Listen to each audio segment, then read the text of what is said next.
Xalqı kasıb və məşğul saxlayın. Çox yorulan insan üsyan etmir. Ac adam çörəyi axtarır. Haqq ədaləti yox.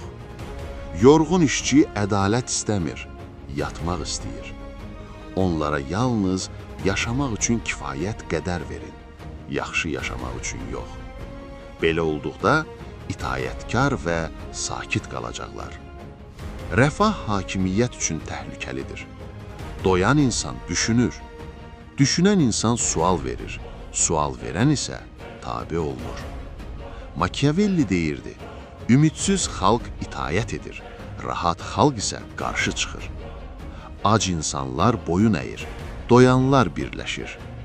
Onları daim yorğun və məşğul saxlayın. Beləliklə idarə etmək asan olar. Onlara fasilə versəniz, sonunuzu özünüz hazırlamış olarsınız.